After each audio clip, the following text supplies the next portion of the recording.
First up is Bobby Meade. Bobby's retired from the University of Kentucky Transportation Research Center in 1999. He's worked with the Kentucky Transportation Cabinet Bridge Maintenance Section as a project development and specification writer until retired in 2007. He's currently working part-time with the Transportation Research Center there at the Bridge Preservation Center, and part-time with Green and Peterson, providing professional services to the Kentucky Transportation Cabinet for product development, project management, and coatings inspection for bridge painting. So, my partners, many of you all know Ted Hopwood, and Ted Hopwood and Sudhir Pillai are my partners in this project, and Mike Basie from the Kentucky Transportation Cabinet was the advisor or the guide for this research, this work that we did for the cabinet.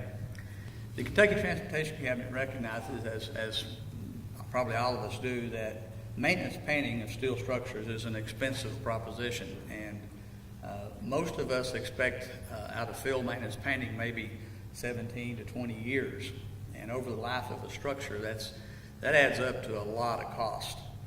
And if you look at our maintenance painting, why does it, where does it fail? It nearly always fails in those areas where it had previously failed. And the Transportation Cabinet wanted us to take a look at maybe giving them some recommendations on how to extend the service lives of those field applied coatings. So the information I will give you this morning comes from the study for the Kentucky Transportation Cabinet, where they ask us to review the current surface preparation methods to try to do some laboratory testing then to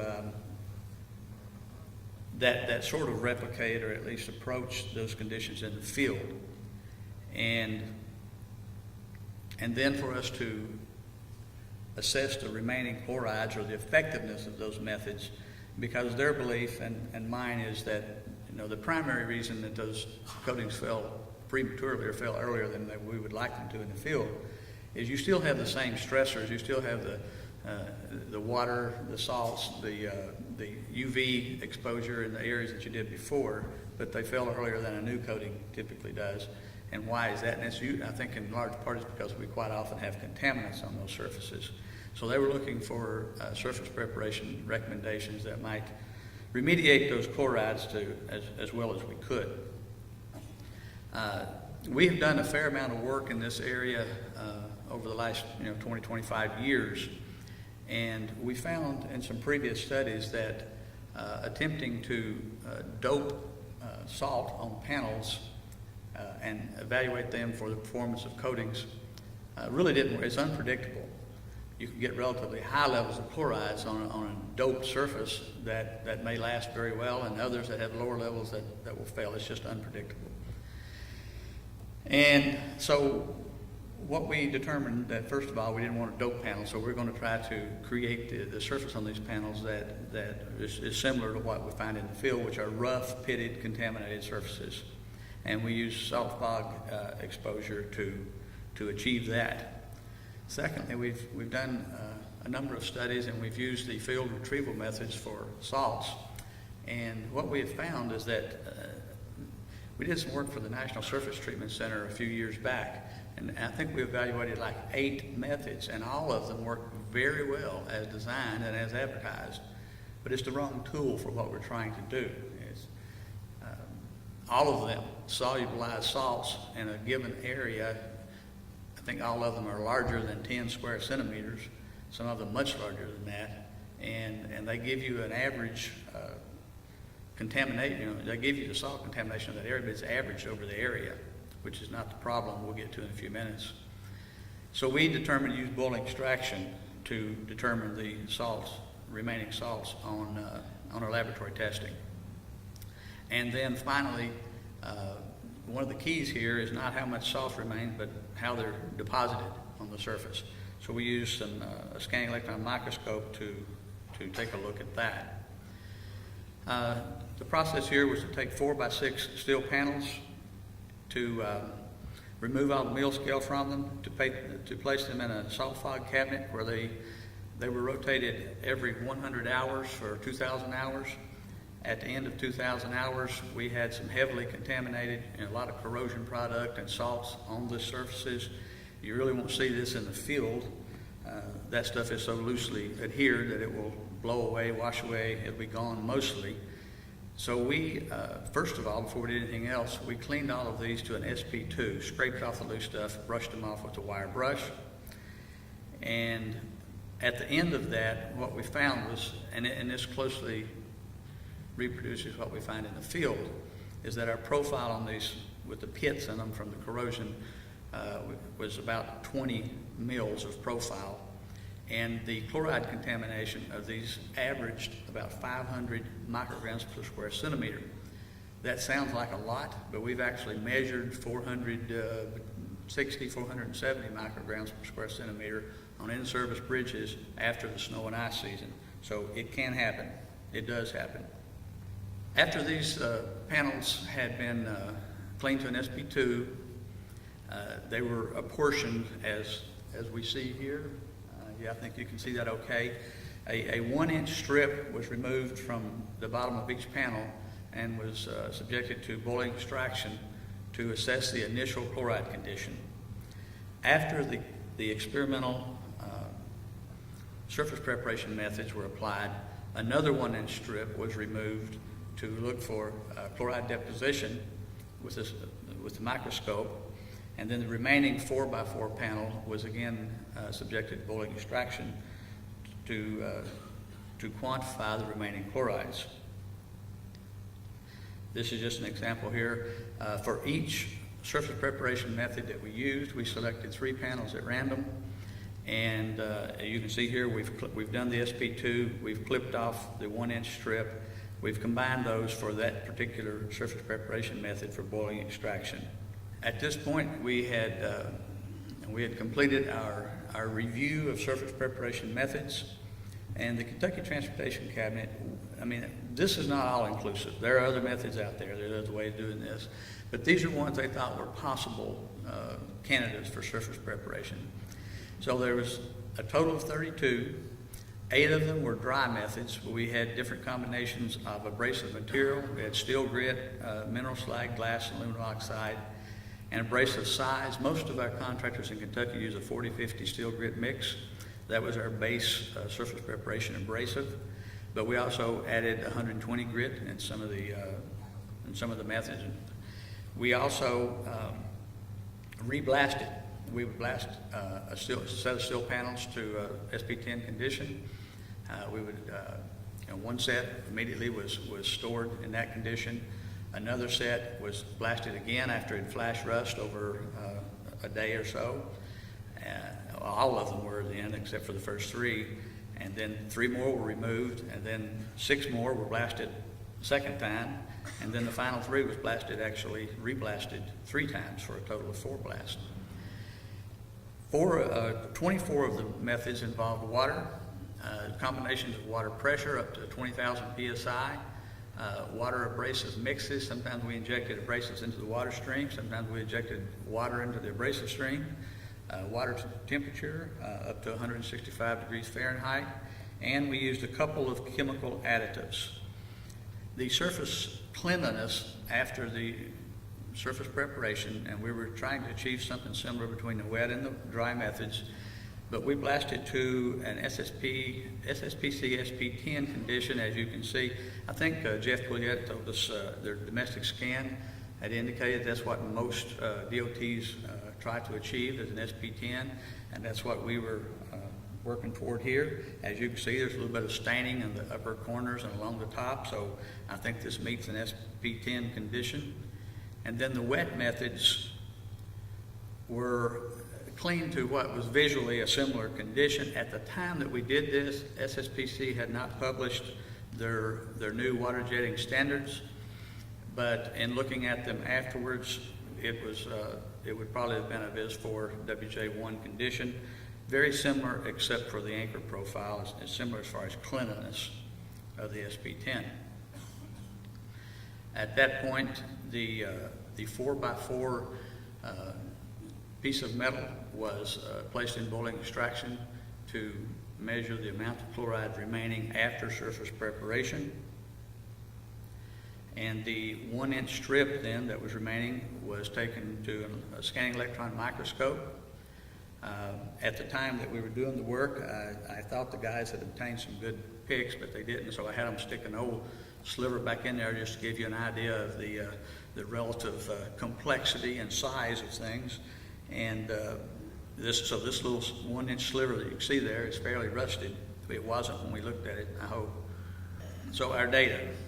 We looked at the results of this from two different perspectives. One is just how effective are the methods, and the other one, at the end of the day, regardless of how effective it is, you want to know how much chloride is there. As you can see here, we ordered this one as the effectiveness. The wet methods were generally more effective than, that's really sort of difficult to say. The most effective methods were 3 of the wet methods, and actually of those first methods 1, 2, and 3, 2 of those included the chemical additives. It was 2 different chemical additives, and then one of them was water and abrasive. Just plain water jetting, we went up to 20,000 psi, not really water jetting, it was high pressure washing, and it was not one of those lowest ones. But as you can see, those 3 sort of stood out as far as being more effective than the rest of the wet methods. But what you will notice is that 2 of the dry methods are almost as effective. It's interesting too that if you look on the extreme right-hand side, you see that least effective method is precisely what we've been doing for 20 years. A single blast to an SP10 with a 40-50 grit mix is the least effective surface preparation method we could have chosen to remediate chlorides. But the 2 most effective dry methods were the reblast. Blast it to an SP10, let it flash for us, blast it again. There's some problems there with time, obviously, but that does as good a job as about anything is just reblasting it. But, so that's how effective it is, depending on where you start. But we want to know the amount of chlorides remaining after the surface preparation. Generally, these methods they bounce around a little bit. You can see that most effective is still has the least amount of chloride, but they bounce around a little bit. But the key here is that none of them removed down to 5 micrograms per square centimeter. The best method we could choose was more than 5 micrograms per square centimeter of remaining chlorides. Most of for a long time in the industry has been if you can get your steel surface to less than 10 in an atmospheric, not a marine or not a submerged condition, but an atmospheric condition, less than 10 micrograms per square centimeter of chlorides, is okay to paint over. That's changing somewhat. I think some people recommend less than that now, but still, 5 to 7 maybe. But that's the best that we could achieve. And the fact of the matter of it is, from our experience, that's not good enough. We have had projects in Kentucky where we've done a fair amount of testing, and what we see is that you can get it down to less than 5, and you're still going to have early breakdown in those same areas where the corrosion and the contamination was. What we have here are views from they're microscopic views. The energy from the scanning electron microscope, and I'm by no means an expert on this, but this is what I'm told, is the energy is put into this surface, and the feedback is, if it's chlorides, it's tagged as red. Now, yeah, it doesn't show up. There's a little bit of backwash and a little backscatter on here, so you can get some red tints in places, but that's not data. That's just that's backwash, as they told me, from the energy that was put into this. But chloride itself would show up as those red dots. As you can see here, this entire image that we're looking at is 73 thousandths by 59 thousandths of an inch. The remaining chlorides, as determined by boiling extraction for this sample, was 6.4 micrograms per square centimeter. The red dot that you can see, signified by the blue arrow, is about 4.7 mils in diameter. This is, there was some variation between the different surface preparation methods. As you can see here, the chloride contamination here is in really just maybe 3 or 4 different spots. And the one, again, with the blue arrow is about 2.25 mils in diameter. This one had 10.3 micrograms per square centimeter of chlorides remaining after surface prep. This was chemical additives to the water with water jetting at 20,000 psi. We call it jetting here, it probably wasn't. Sometimes there was a little different look. You can see there's some clustering here, but still, most of this surface is chloride free, but there's chlorides and they're concentrated in these locations. This one had remaining 7.9 micrograms per square centimeter.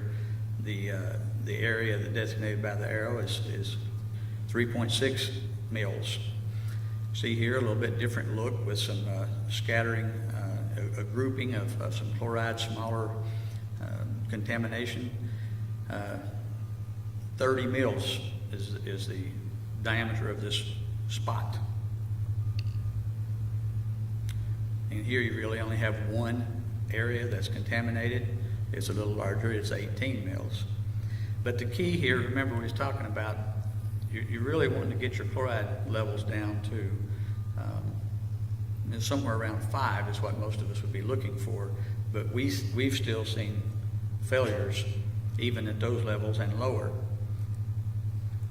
And this is why, if you take the remaining chlorides after the surface prep and you look at them from the perspective of how much area those concentrations take as compared to the whole area we're looking at, you have effective concentrations in these pits. Remember, some of them down to 2 mils, 2 to 3 mils in diameter, of up to 2,000 micrograms per square centimeter. That's no one would recommend painting over that. The problem that we have now is that we don't have really a good way. I mean, the bridge will tell us where the chloride contamination is, but after we've done our surface prep, we really can't see anything. And the test that we have available to go out and try to locate and measure these chlorides is that we're taking a patch or a sleeve or something and we're putting it on there, we're solubilizing the salts under that area, and then we're averaging it across. So effectively, what we're saying here is if you can detect chlorides at all, you got a problem because they're probably located in some very hot spots. But secondly, we've had a number of projects where you can go and if you do 15 or 20 field retrieval tests, you may measure non-detectable on a quarter of those because you're just missing those hot spots with your patches. But you're still going to have, if you can find it anywhere, you're going to have a problem with your coatings performance. So in the end, wet surface preparation method gives you a little bit more than dry. As we said before, the very best ones include the chemical additive, but none of them get as low as 5 micrograms per square centimeter for remaining chlorides. Probably the Kentucky Transportation Cabinet, and what they're intending to do is say we're going to blast and flash, rust, and reblast probably rather than mixing a wet and a dry operation, which is nearly as effective. But there are remaining chlorides in those hot spots, and they're highly concentrated, and we believe that it's likely that we will have coatings failures in those spots before we would like to. Are there any questions? Yes, sir.